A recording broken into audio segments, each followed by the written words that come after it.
Kalau substansi yang ingin disampaikan oleh Buya Hamka dalam hal ini adalah bahwa orang-orang yang bertasawuf itu adalah orang yang ingin mendidik jiwanya supaya dekat dengan Tuhannya. Semakin dia kenal dengan Tuhannya, semakin kenal dengan Allah Subhanahu wa taala, disitulah puncak kebahagiaan orang tadi. Jadi bukan pada capaian-capaian duniawi. Jadi kebahagiaan itu dalam kutipan lain yang disebut oleh Buya Hamka ketika beliau mengambil pendapatnya Imam Ghazali di halaman 23 dari buku ini, kesempurnaan bahagia itu tergantung kepada 3 kekuatan. Yang pertama adalah kekuatan marah, kekuatan syahwat, dan kekuatan ilmu. Assalamualaikum teman-teman. Jangan lupa klik subscribe di channel Tafakur Video ya, dan aktifkan tanda loncengnya.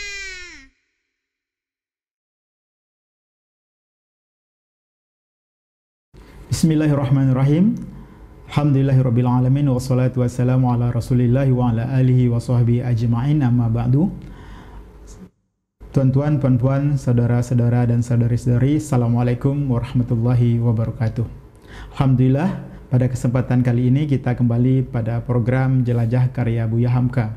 InsyaAllah kita akan membahas buku beliau yang bertajuk Tasawuf Modern. Dan Alhamdulillah telah hadir bersama kita Ustaz Roni Chandra. Assalamualaikum Ustaz. Waalaikumsalam warahmatullahi wabarakatuh. Baik, Ustaz, ini ada pertanyaan mendasar ya setiap kita mengkaji tentang buku adalah bagaimana proses terbitnya karya Buya Hamka Tasawuf Modern ini, Ustaz? Ya, kajian Buya Hamka tentang tasawuf ini yang kemudian dibukukan, memang kita setiap mengkaji di antara sekian banyak karya beliau itu, saya itu mendapatkan sesuatu yang unik di setiap buku yang saya baca dari karya-karya Buya Hamka tentang tasawuf modern ini. Sebenarnya adalah bagian yang terdapat dalam rubrik majalah Pedoman Masyarakat yang terbit di Medan. Jadi rubriknya berjudul Tasawuf Modern. Dan dalam pembahasan tasawuf modern itu adalah menerangkan tentang bahagia dan hal-hal yang terkait dengannya. Keunikan yang saya maksud adalah bahwa buku ini, atau maksudnya rubrik ini terbit pada tahun 1937. Ya, maaf tadi di Pedoman Masyarakat atau di Panji Masyarakat? Pedoman Masyarakat. Pedoman ini Masyarakat majalah di pertama Medan, yang dipimpin langsung oleh Buya Hamka. Ketika itu beliau berada di Medan. Nama majalahnya Pedoman Masyarakat. Nanti setelah beliau di Jakarta, baru kemudian menerbitkan majalah lain yang bernama Panji Masyarakat. Jadi ada Pedoman dan Panji. Dan di Pedoman Masyarakat inilah beliau menyisipkan salah satu rubrik yang diberi tajuk Tasawuf Modern, dan terbit pada tahun 1937. 1937. Lebih kurang 1 tahun rubrik ini berlangsung secara rutin di setiap edisinya. Dan ini termasuk rubrik yang sangat digandrungi oleh para pembaca. Dan juga hal unik lainnya, ini saya ulang beberapa kali, ketika itu Buya Hamka baru berumur 30 tahun. Seorang anak muda, sangat muda belia, itu sudah mengkaji tentang tasawuf, mengkaji tentang kesucian diri. Ini keunikan sebagai pengantar dari buku ini. Terbitnya menjadi buku pada tahun 1939. Jadi tahun 37 sampai 38 itu adalah rubrik bersambung di Pedoman Masyarakat.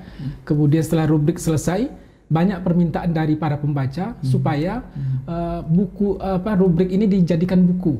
Ini adalah permintaan dari para pembaca, mengingat betapa rubrik itu memang yang dicari, yang dinanti oleh setiap pembaca di setiap edisinya. Apa pandangan Buya Hamka tentang tasawuf ini di buku yang ditulis beliau ini?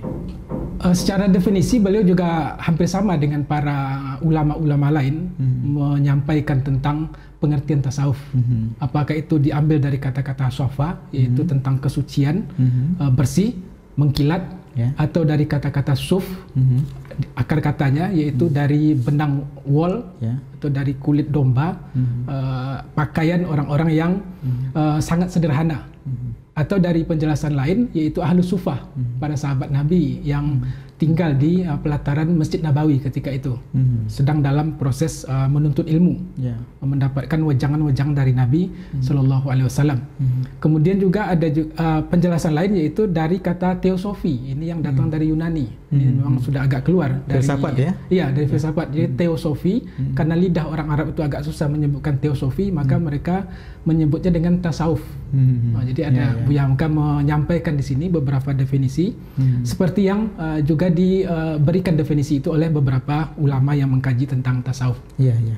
Di buku ini berjudul Tasawuf Modern. Ada imbuhan kata modern. Apa bedanya gitu? Apakah ini pembeda antara tasawuf yang sebelum modern, pra-modern dengan modern? Ada penjelasan nggak bisa? Ya, di kata pengantar buku ini beliau menjelaskan sumber dari yang saya pakai dalam membahas tentang tasawuf modern ini adalah kitab Ihya Ulumuddinnya Imam Ghazali. Kemudian juga beliau mengutip Bidayatul Hidayah sama dari Imam Ghazali juga. Kemudian dari Ibnu Maskaweh dan beberapa ulama-ulama lain.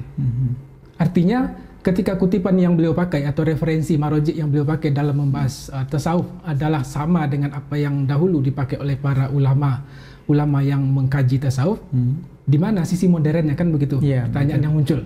Sisi modernnya adalah beliau menyampaikan itu melalui kajian majalah. Jadi kajian berseri, bersambung, dan itu diperuntukkan bagi masyarakat Nusantara yang sedang mengalami zaman kemajuan, zaman modern.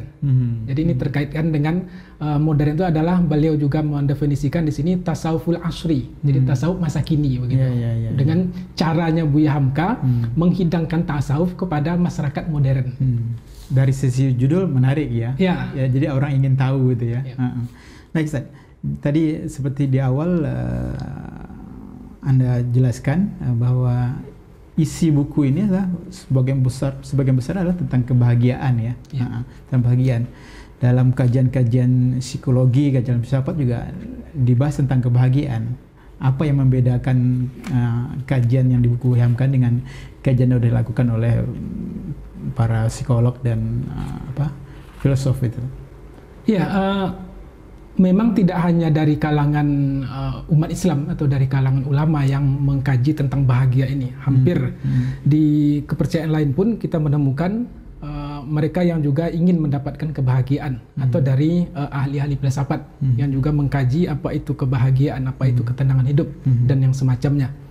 Termasuk di sini Buya Hamka juga mengambil banyak kutipan-kutipan dari para ahli filsafat, di antara dari Plato, kemudian Aristoteles, Leo Tolstoy, dan beberapa nama lainnya.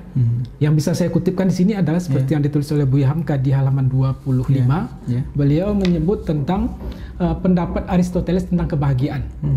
Apa yang dimaksudkan kebahagiaan oleh Aristoteles ini, ungkap Buya Hamka, maka beliau menjelaskan yang dimaksudnya adalah bahagia itu adalah suatu kesenangan yang dicapai oleh setiap orang menurut kehendaknya masing-masing. Bahagia adalah suatu kesenangan yang dicapai oleh setiap orang, yang diingin dapatkan oleh setiap orang menurut kemauannya masing-masing. Itu subjektif ya? Sangat subjektif. Jadi tanpa nilai dan tanpa ada rambu-rambu moral yang lalui oleh orang. Apapun dia, siapapun dia, apapun profesinya, baik dalam pandangan kita sebagai orang yang soleh ataupun dalam pandangan masyarakat orang yang tak baik, tetapi ketika definisi ini dipakai untuk arti sebuah kebahagiaan, maka orang jahat pun itu bisa bahagia dengan hasil merampokannya gitu. Orang soleh pun bisa mendapatkan kebahagiaan dengan ketaatannya kepada Tuhannya. Ini kan secara umum seperti yang didefinisikan oleh Aristoteles. Nah, itu lebih kepada hawa nafsu ya? Iya, lebih kepada ingin mendapatkan kesenangan, kebahagiaan dengan caranya sendiri. Dengan caranya sendiri, dengan caranya masing-masing. Berarti yang dominan itu hawa nafsu dan akal baliknya. Nah, inilah yang coba Buya Hamka letakkan secara proporsional kepada kita. Sebab kebahagiaan ini sifatnya kan universal. Bagaimanapun dan siapapun dia, apapun keyakinan dan latar belakang seseorang itu ingin mencapai kebahagiaan. Kita akan bisa mendapatkan definisi itu, penjelasan demikian ketika kita tanyakan kepada masing-masing orang. Semua ingin bahagia, semua ingin tenang, tentram, aman. Tetapi dalam aplikasi praktek mereka mendapatkan kebahagiaan tadi, itulah yang disampaikan salah satunya oleh Aristoteles. Ini sangat subjektif. Kemudian Buya Hamka dengan berpedoman referensikan dengan buku-buku para ulama tadi, beliau melihat bahwasanya kebahagiaan tidak bisa didapatkan dengan pemenuhan kehendak sesuai dengan keinginan orang per orang. Harus ada tuntunan yang membuat dia sampai kepada puncak kebahagiaan itu. Tuntunan itu adalah wahyu ya? Di sini yang menjadi perbedaan yang sangat mendasar antara kita kaum muslimin dalam mencapai kebahagiaan itu dengan pihak lain. Kita mempunyai rambu yang harus kita patuhi, rambu-rambu itu. Ada halal dan haram. Ada sampai bahkan tahap subhat pun bagi orang-orang yang warok, orang-orang yang soleh itu mereka sangat berhati-hati. Bahkan pada hal yang mubah pun sekiranya itu membuat berujung pada kelalaian, mereka akan berusaha untuk menghindarinya, hal-hal yang mubah. Sebab itu akan merusak kemesraan mereka dengan Allah Subhanahu wa taala. Di mana hubungan antara tasawuf tadi dengan bahagia? Di mana letaknya hubungan itu? Iya, dari definisi yang disampaikan tadi, ya. Seperti suci bersih, atau berpakaian sederhana, atau orang yang ahlu supah yang tinggal di Masjid Nabawi, maka dilihat dari pengertian definisi tasawuf tersebut, artinya mereka ini orang yang ingin mendapatkan kebahagiaan. Bolehlah mungkin penyucian jiwa ya. Iya, boleh mungkin orang berbeda pendapat, tidak setuju dengan istilah tasawuf. Itu perbedaan yang sudah juga muncul sejak ratusan tahun yang silam tentang pro kontra tasawuf. Gitu. Ya, mungkin ada yang berpendapat dengan istilah lain, yaitu penyucian jiwa, tazkiyatun nafas. Jadi pada intinya, kalau substansi yang ingin disampaikan oleh Buya Hamka dalam hal ini adalah bahwa orang-orang yang bertasawuf itu adalah orang yang ingin mendidik jiwanya supaya dekat dengan Tuhannya. Semakin dia kenal dengan Tuhannya, semakin kenal dengan Allah Subhanahu wa taala, disitulah puncak kebahagiaan orang tadi. Jadi bukan pada capaian-capaian duniawi. Jadi kebahagiaan itu dalam kutipan lain yang disebut oleh Buya Hamka ketika beliau mengambil pendapatnya Imam Ghazali di halaman 23 dari buku ini, kesempurnaan bahagia itu tergantung kepada 3 kekuatan. Yang pertama adalah kekuatan marah, kekuatan syahwat, dan kekuatan ilmu. Jadi ketika kemarahan itu tak bisa dikendalikan, seseorang tidak akan bisa mencapai kebahagiaan. Sebab rasa amarahnya ketika dilampiaskan, maka yang muncul dari dorongan amarah itu adalah perbuatan-perbuatan yang merusak. Tetapi ketika amarah itu diletakkan di tengah, inilah yang dinamakan giroh, cemburu. Dia marah itu, bangkit amarahnya karena ada kecemburuan terhadap ajaran Allah yang diselewengkan, ada ajaran Allah yang dilanggar oleh umatnya, sehingga dia marahnya itu karena Allah, bukan karena marah hawa nafsu, atau atas bimbingan ilmu tadi ya. Kemudian kekuatan syahwat, ketika syahwat tak dikendalikan, mungkin kebahagiaan biologis tercapai, tetapi kebahagiaan ruhani, kebahagiaan jiwa yang menjadi inti dari kajian tasawuf itu tidak akan tercapai. Sebab secara duniawi mungkin terlampiaskan nafsu biologisnya, tetapi kepuasan batin dari hubungan biologis yang terlarang tersebut itu akan menyisakan penyesalan, dan itu akan menjadi kotoran-kotoran yang bertumpuk di hati orang tadi. Maka mendapatkan kebahagiaan dengan mencapai keinginan yang tak terkendali itu tidak akan membuah kebahagiaan. Makanya kekuatan syahwat itu harus diletakkan di tengah. Kemudian kekuatan ilmu itulah yang membimbing sehingga orang paham mana yang baik, yang buruk, mana yang halal dan mana yang haram. Ketika meniti di rambu-rambu itu, kebahagiaan batin akan tercapai. Bukankah dalam salah satu ayat kita menemukan penjelasan Allah Subhanahu wa taala, ala bi dzikrillah tatmainnul qulub. Tatmainnul qulub. Bukankah dengan ingat kepada Allah, bukankah dengan berzikir kepada Allah akan membuat jiwa itu tenang, mutmainnah. Jadi ketenangan jiwa, kepuasan batin, kebahagiaan itu adanya dalam hati, bukan pada tampilan-tampilan fisik. Maka untuk tahap-tahap yang mungkin disebut ekstrim, kita melihat gambaran atau dalam pandangan banyak orang sufi itu adalah orang yang mungkin hidupnya sangat sederhana, menjauhi keramaian duniawi, kemudian tinggal di daerah-daerah yang sepi, jauh dari keramaian. Itu gambaran orang tentang tasawuf. Ya. Itu juga sesuatu yang sebenarnya tidak salah, karena mereka memang ingin berusaha untuk lebih mengutamakan kepuasan jiwanya, ketenangan batin daripada hiruk pikuk duniawi. Iya. Tadi kaitan dengan ilmu, tadi berarti ilmu yang dibimbing oleh wahyu ya? Iya, berdasarkan wahyu ilmunya itu. Tadi disebutkan ada pandangan umum bahwa tasawuf orang-orang sufi itu menghindar dari keramaian, dan disebutkan juga di situ Buya Hamka banyak mengutip dari Imam Al-Ghazali ya. Padahal kita tahu Imam Ghazali adalah seorang ulama, tokoh yang justru mempunyai peran penting dalam kebangkitan umat. Di mana titik temu antara tasawuf dan kebangkitan umat ini tadi? Di sini juga kita melihat bagaimana jelinya Buya Hamka mendudukkan gitu, mendamaikan tasawuf. Bahkan ada salah seorang tokoh nasional menyebutkan kajian tasawuf yang disebutnya banyak ranjau itu bisa dijinakkan oleh Buya Hamka. Dalam contoh tadi, ketika dalam pandangan banyak orang tasawuf itu adalah sifatnya lebih kepada hal-hal yang menghindar dari kehidupan duniawi atau lari dari keramaian banyak orang, tidak terlibat dalam pergolakan perubahan di tengah masyarakat karena mereka uzlah, mengasingkan diri. Tetapi pada sisi lain Buya Hamka juga ingin mengingatkan kita semua bahwa kutipan-kutipan yang beliau ambil, salah satu yang dari Imam Ghazali, juga kita menemukan bentuk lain dari hadirnya seorang Imam Ghazali yang dikenal sebagai tokoh sufi. Kemudian pada sisi lain beliau menggerakkan potensi kesufian itu dalam rangka memperjuangkan agama Allah, mengembalikan Baitul Maqdis dari penjajahan orang-orang salib. Ini peran Imam Ghazali tidak bisa dinafikan dalam kembalinya Baitul Maqdis ke pangkuan umat Islam setelah hampir 1 abad, 88 tahun dalam cengkeraman orang-orang salib.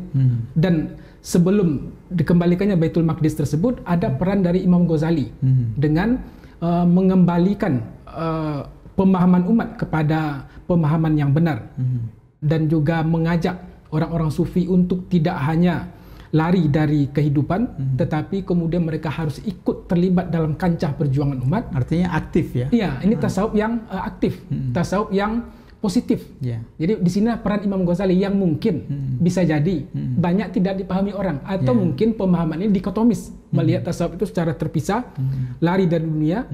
Sementara pada sisi lain ada kehidupan Imam Ghazali yang tidak kita pahami, bahwa beliau mempunyai saham yang sangat besar dalam menyadarkan umat tentang izah, tentang kemuliaan, dan mengambil jalan kemuliaan itu melalui jihad.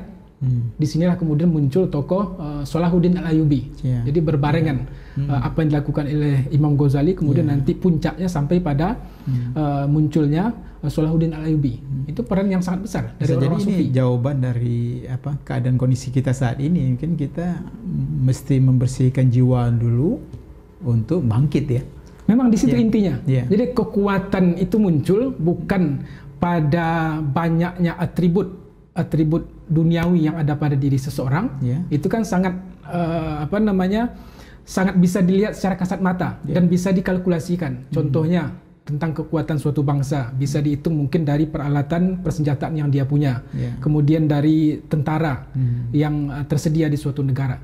Tetapi yang jauh lebih kuat daripada itu adalah kekuatan batin, kekuatan jiwa, kekuatan ruhiyah yang ada pada prajurit dan penduduk suatu negeri itu. Dan itu yang paling menentukan ya? Ini yang paling sangat menentukan. Sebab apalah artinya kekuatan-kekuatan persenjataan ketika dihadapkan dengan orang yang memang mencari kematian untuk membela kebenaran. Tidak ada artinya kekuatan-kekuatan duniawi yang digunakan untuk menghambat laju kebangkitan umat, yang mereka itu adalah memang ingin mendapatkan 2 hal, yaitu kemenangan di dunia, kalaupun tak menang mereka mendapatkan kesahidan. Jadi formulasi ini yang kemudian bisa kita ambil dari apa yang ditampilkan diperankan oleh Imam Ghazali dalam mengembalikan Baitul Maqdis. Dan Buya Hamka juga mencoba untuk melihat ini, menyampaikan secara populer ke kalangan masyarakat Nusantara pada saat itu, yang sampai pada hari ini pun buku ini juga mengalami cetak ulang untuk kesekian kalinya. Dalam salah satu bagian lain dari buku ini yang bisa saya kutipkan di sini adalah tentang bagaimana Buya Hamka menyampaikan apa pentingnya keimanan kepada Allah bagi suatu bangsa. Jadi beliau juga di sini tidak hanya bicara tentang kebangsaan. Iya, bicara kebangsaan, diawali tentang penyucian jiwa, tentang kebahagiaan. Artinya tidak akan lengkap kebahagiaan orang per orang itu ketika bangsanya juga tidak beriman. Ini sangat personal sekali kalau hanya kita mementingkan kebersihan jiwa pribadi pribadi umat, sementara yang mengatur suatu negeri, mengatur suatu masyarakat bukan orang-orang yang taat dan patuh kepada Allah. Maka juga harus hendaknya orang yang mengatur suatu negara itu juga orang yang beriman, tunduk dan patuh kepada Allah. Disitulah kemudian nanti akan melahirkan kebahagiaan yang sama-sama dirasakan oleh rakyat dan juga dinikmati oleh pemimpinnya. Rakyat dicintai oleh pemimpin, pemimpin pun sangat menyayangi rakyat. Dan inilah buah dari orang-orang yang menyucikan jiwa tadi. Jiwanya suci. Jiwanya suci. Barangkali itu pesan terpenting dari buku ini. Ya, di samping itu adalah pesan yang terpenting, kami juga ingin mengingatkan kepada kita semua, Buya Hamka pun itu menasehati dirinya dengan buku tasawuf modern ini. Karena sejak terbit tahun 1939, kemudian sampai pada cetakan yang ke-12 tahun 1970, itu beliau menceritakan tentang Buya Hamka menasihati dirinya dengan buku tasawuf modern. Artinya beliau menasihati umat untuk menyucikan jiwa, untuk mencapai kebahagiaan itu. Beliau juga tidak melupakan dirinya sendiri. Sebab apalah artinya ketika orang dinasihati untuk bisa mencapai kebahagiaan, sementara dirinya tidak ambil bagian dalam kebahagiaan itu. Dalam pengantar cetakan ke-12 ini beliau menyebut ketika tanggal 12 Ramadan tahun 1385 atau 27 Januari 1964 beliau ditahan oleh pemerintah Orde Lama. Sepulang dari mengisi pengajian di Masjid Al-Azhar Kebayoran Baru. Kemudian beliau ditahan lebih kurang 2 tahun 6 bulan. Dan dalam masa-masa tahanan tersebut beliau minta kepada anaknya untuk membawakan ke tempat tahanan beliau itu, ini sudah berada di Jakarta ketika itu, tolong nak bawakan saya buku tasawuf modern. Jadi saya ingin membaca buku tasawuf modern. Sehingga ketika ada jamaah yang besuk beliau di Rumah Sakit Persahabatan, pernah seorang teman yang datang ungkap beliau, saya kutipkan apa adanya, mendapati saya sedang membaca tasawuf modern. Lalu dia berkata, Pak Hamka sedang membaca karangan Pak Hamka. Nah, ini, apa jawab beliau? Memang, ungkap beliau, Hamka sedang memberikan nasihat kepada dirinya sendiri. Sesudah selalu memberikan nasihat kepada orang lain. Dia hendak mencari ketenangan jiwa dengan buku ini, sebab telah banyak orang memberitahukan kepadanya bahwa mereka mendapatkan ketenangannya kembali karena membaca buku tasawuf modern ini. Luar biasa ya? Ini kan timbal balik. Betul. Beliau pun ingin mendapatkan nasihat dari buku yang ditulisnya ketika muda. Beliau ditahan kan sudah berumur cukup lanjut. Tetapi ruh dari buku itu seakan-akan mengalir kepada orang dan juga mengalir kepada pengarangnya. Beliau pun mendapatkan manfaat, ketenangan dari buku yang ditulisnya itu. Ini kan hidangan, kalau diibaratkan hidangan, memang seorang koki yang luar biasa. Tidak hanya orang lain yang merasakan makanan tersebut, menikmati, tapi dia juga suka dengan apa yang dimasaknya itu. Itulah kebahagiaan. Baik Ustaz. Alhamdulillah, menarik sekali para pemirsa. Apa isi dari buku tasawuf modern ini? Kami memahami bahwa memang waktu yang singkat ini tidak bisa membahas secara mendalam isi detail dari buku ini. Mungkin para pemirsa bisa mendapatkannya atau membacanya di tempat yang lain. Tapi ada catatan penting bahwa memang kita secara garis besar buku ini membicarakan tentang membincangkan tentang kebahagiaan, dan itu dimulai dari penyucian jiwa, dan penyucian jiwa itulah akan membangkitkan semangat untuk berbangsa yang lebih baik, menjadi diri pribadi yang lebih baik, dan juga untuk kebangkitan umat. Ini mungkin poin yang kita dapat dari buku ini. Pemirsa bisa terus mengeksplor isi dari buku ini dengan membacanya. Baik, mungkin cukup sekian dari kami. Terima kasih Ustaz Roni. Assalamualaikum warahmatullahi wabarakatuh.